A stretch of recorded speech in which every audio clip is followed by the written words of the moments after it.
creative friends, welcome to my channel and welcome to another Canuary video. I am so excited about January every single year because Lisa over at Sutton's Days does an amazing job of putting together a great group of channels to can something for every day of the month of January. It is amazing. There's some really great channels, and so be sure and go down and check out the links below for every single channel. Make sure if you haven't seen their video that you go back and watch their video.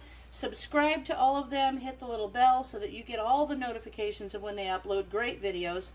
And month of January is just a lot of fun. And be sure to watch every video and comment on every video, because at the end of the month, Lisa's going to choose a random picker video, and then of that video, she's going to do a random comment picker, and lo and behold, there's going to be the winner of an amazing canner.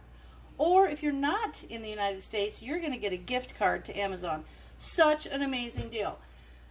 But for this video, I know if you saw my pantry video, I commented that I am really low on pork and beef. I've got tons of chicken, ugly chicken, so good. If you didn't see those videos, go check them out, because everybody did some terrific recipes with their ugly chicken. But I got lots of tuna, I got lots of salmon, but I don't have lots of beef or pork. So I am going to be doing beef for you tonight. What I did, I'll show you. I went out and got at our chef store, or they call it Cash and Carry, I think, or whatever. It's like a restaurant supply place. I got big pieces of beef, and I got some pork. And I went ahead and I cut them all down into like large stew size chunks. And I'm going to can those.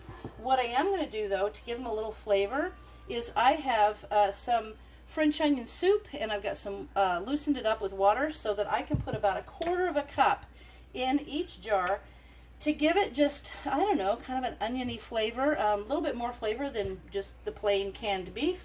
And I'm going to be using 1.5 jars. I like these 1.5 jars because I will tend to use the beef in things like chilies or soups, or one of my favorites, you just drain off the liquid and you make a gravy and you heat the beef in it and you put it over, you can put it over noodles, or you can put it over buttermilk biscuits, and I'll do a video on that because that's amazing. But these are 1.5, which means they're 1.5.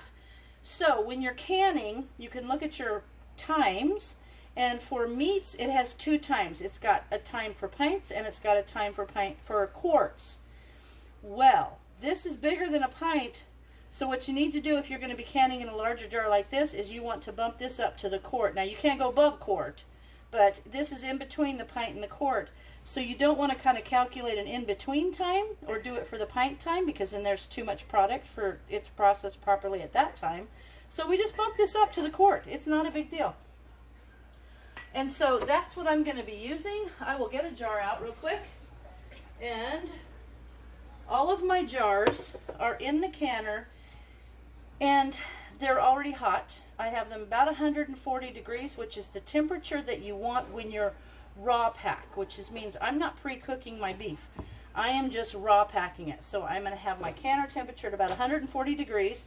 That way there's not a shock when this goes back in there, and it's going to be awesome. So because the raw packed beef is going to create its own liquid, and it could fill almost all the way up, I'm only going to put about 1/4 of a cup of this onion soup mix in there so that it can mix in. Let me mix it up really well. I added a little extra liquid or water to it, so I'm going to mix this up real good, and I'm going to put about 1/4 of a cup in there. That is going to just give it some extra flavor, because you'd be surprised. 1/4 of a cup doesn't seem like a lot, but when you put things in the canner, the flavors will intensify. So I am going to put this in there, and I want to pack it down pretty good, but not like so tight that you can't, it can't move around. So we're going to put this in there, and we're going to put it to about an inch headspace, about 1 inch. So let me get that packed, and you can see that liquid's coming up on the side, so that's going to mix in just right. Give it an inch headspace. There you go. A couple more pieces. Alright, we're still filling this. Now this is going to process at the quart time, like I said, so that's going to be 90 minutes. And for my altitude, it will be at 10 pounds on the weighted gauge and 11 pounds on the dial gauge. So, all right. I think that looks all right. I feel like I need another piece right there, but I want a small piece. All these are pretty uniform, but maybe I can find a wee little piece to fill up that side. I don't want it to be too big. Maybe I should just cut this down. I'm going to cut this one down a little bit. Just using my Raiden knife. I'm telling you what, these are the sharpest knives ever. Okay, so there I've got the beef packed in there. Now as this cooks, it's going to create its own broth. It's going to fill the jar up, and that little bit of soup is going to give it some great flavor. Now, I'm also using my Tattler lids because during the pandemic, you couldn't get any regular ball lids, so I was able to get a couple cases of the Tattler lids, which are the reusable ones. That goes on the jar, and then the ring goes on, and you don't tighten it down terribly. You just kind of turn it until it stops a little bit more. So that's ready. I'm going to put that in the canner. But before I do that, I want to show you guys, I am getting my recipe out of the Complete Guide to Home Canning. This is available for free for download at the National Center for Home Food Preservation. I'll put a link below. I haven't done that for a while. But you can see here where it says strips, cubes, or chunks of beef, and that's beef, bear, beef, lamb, pork, veal, venison, all those things. And right here it's got your weighted gauge and your pressure gauge, and you can see quarts is 90 minutes. So I'm going to finish packing my jars, and then I'll show you what the jars look like in the canner. They're all sitting there nice and ready to go right now, happy as little pre-canned jars can be. And so I'm going to do that, and I'll go ahead and finish the rest of the jars, and I'll come back to you when I'm done. Oh my gosh, you guys, you know I don't edit out my bloopers, and one of my bloopers was I just put this lid on without wiping the rim with vinegar. I finally will catch it, but I did that because I was too busy talking and looking at my book. So before you put the lid on, you want to wipe the rim with vinegar. I also have a little bit of vinegar in the water in my canner. And the reason I have that is because wiping the rim here will also, does a couple things. It'll cut the fat so the seal doesn't have an issue sticking to the top of the jar. But also one of the things I like to do is make sure my finger is there so that I can kind of feel the jar top through there. And I've caught a nick before that was in the neck of the jar that would have prevented it from sealing. So now I'm going to have to rewash that Tattler lid, and I want to put this one on. And I'm grabbing it by the rubber side. I'm never putting my finger on the inside. And because this is pressure canned, you don't have to pre-sterilize these jars. So I really think that canning raw meat or meats is like the easiest process ever. You fill the jar, you put it in the pressure canner for the right amount of minutes, and you're good to go. All right, there. Now, I brought you back and I wiped the rim because that's really important, so don't forget to do that. And you know, you guys, I wanted to tell you real quick. Oh, I don't like that rim. One of the reasons why you want to make sure that when something calls for like an inch headspace that you leave it that way is because when these things are researched, the headspace is calculated based on how much air is in the jar and how much the food inside is going to expand. So they can calculate this food is going to expand enough that it needs that extra inch of headspace. Things like juices don't expand, jellies don't really expand. But when you call for something with an inch headspace, it's because that food is going to expand. And if you don't leave that space, it's just going to push up that top and it's going to prevent it from sealing correctly. So you want to make sure that you always pay attention to the headspace.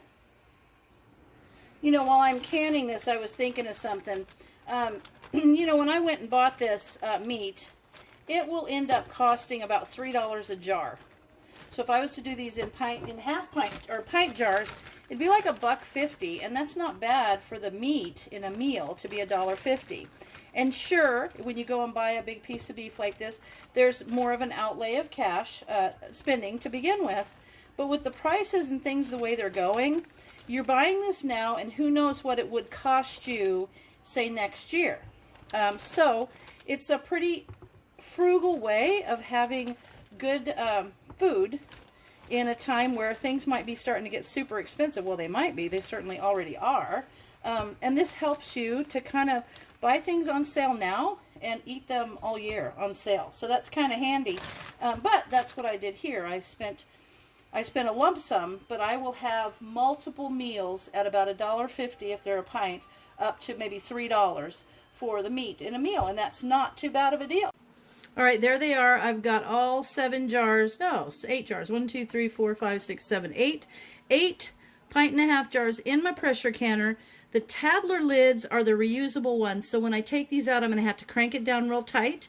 And I haven't really ever had, but just one of them that didn't seal. So this is how my canner is. And now what I'm going to do is I'm going to put the top on the lid, and I'm going to set it on high, bring it up to where there's a vent of steam coming out of the little steam vent, and let that go for 10 minutes. And then I'm going to put the weight on, let it come to pressure, and I'm going to process these for 90 minutes because I process them at the quart time. Not the pint time, but the quart time. So I'll get all that done and I'll bring you back and show you a little bit of the process.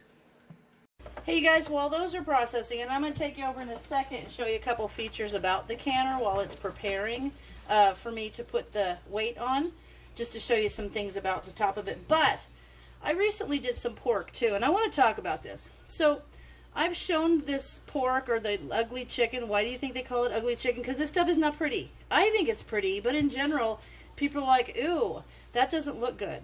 Well, it actually looks perfect, because if this was a metal jar that said pork on it, this is exactly what it looks like inside of the tins. Say the tins that you buy with chicken in them, or tuna, or whatever. It looks like that in there. It just looks like this because you're in a glass jar and you can see it. But other than that, this is amazing pork. And I will say, I went and bought this in bulk too, and I did a video on this. But these jars, the pork worked out, I think I got 1, 2, 3, 4, 5, 6, 8 jars, and it works out to a little over $1.25 a jar. So this is like $1.25 for a meal, and there's enough pork in here, about a pound, because it takes about a pound of meat to fill a pint jar. So there's about a pound of pork, but you can see the liquid. That is all pork juice, liquid, that comes out of the meat as it's cooking. So that right there is your gravy mix. That, all you have to do is thicken that up. You can make gravy with it. You can do all kinds of stuff. You can make pot pies. You can do tons of stuff. But this pork is awesome. And that's what it looks like inside there. And that's just fine. Okay guys, this is what I want to show you. You see how there's steam coming out of this little steam vent? You can see the steam, I think. Yeah, you can. Oh, there you go. Anyway, once that starts happening, I'm going to set a timer for 10 minutes. That 10 minutes of venting, they call it, makes sure that all the pockets of cold air are out. Anything that's in there, and then after that is steam. So that gets rid of the pockets of cold air. That's number one. Number two is, see that? See all that bubbling? That's fine. Don't worry about it. What that is a lock. And inside the body of the pressure canner, there's like a little lip. And this hangs down and slides under that lip. And then what happens is, after it gets real hot, this pops up and kind of locks that in. So that's that thing. And then over here is a little rubber gasket. And this little gasket, see how it's kind of popping up? Well, that little gasket, if for some reason you didn't pay attention and the pressure built up to this to where it was just too much pressure, that little gasket would pop out of there and steam would come flying out of there and release all the pressure. So those are the super cool preventive measures on your canner to keep it safe. So now you know. Another quick point, if you have an over-the-stove microwave, make sure that this is turned so that this steam vent is far enough away from the door of your microwave. I know for a fact that a door replacement on a microwave costs as much as replacing the whole microwave, which is why I have this new this is not new, but this is why I have a different microwave than I had a long time ago, because I left this turned and it literally melted the front of the door. So be careful. Alrighty, the timer has gone off, and now I'm going to put my weightage gauge on there. Now that's 10 pounds of pressure, because that's what we have for my altitude, and you can see how that little lock popped up, And we're all good to go. Now what I'm going to do is wait for this thing to start rocking. And I actually have a gauge. This was originally a gauge canner, and I had it converted to a weight. So I kind of got double duty there. So it's funny when this starts rocking, I just naturally look at the gauge, and it's always right there. So, but by having a weight, I don't have to worry about if my gauge is off or getting it tested every year. Okay, you can see how it's starting to rock. There it is, and you can see this is going up because the dial gauge is at 11 pounds of pressure when this is at 10 pounds of pressure. So see there? This is how I know my canner is at the right pressure. So now what I'm going to do is turn the heat down, and I know this canner, usually I can put it on the number 7 and it maintains it, but I'll slowly turn it down just to make sure it stays right here at this level, doesn't get going too fast, pressure doesn't get too high, and I'll just keep turning it down, which I know this one I can usually set at about 7 and it'll keep it just right. So I wanted you to see how it does that. And now that it is to pressure, I will set a timer for 90 minutes. I use the timer on my app that I did a video recently on, or I set my Alexa sometimes. But even when I use something digital, I will always mark down what time this will be done on a whiteboard, just in case something happened and one of those digital things did not, quit or didn't work properly or something. So I'll do that. All right, so we'll be back in 90 minutes. All right, friends, after my 90 minutes, I turned the heat off and I let the pressure come all the way back down to 0. And then I took the weight off and I opened the lid and let the lid sit on the top of the canner for about 5 minutes. And then I took these out. And because I had Tadler lids, I had to tighten them down. But you can see in there, see it's boiling away. Oh my gosh, it smells super good too. So I really am glad I added that little bit of onion soup in there. And so there I have 8 1/2 pints of beef for 8 different meals that I'll have over the next year. So there it is. And I hope you try these things, and I hope you're watching everyone on Canuary. And as always, thanks for watching, and I'll see you in my next video.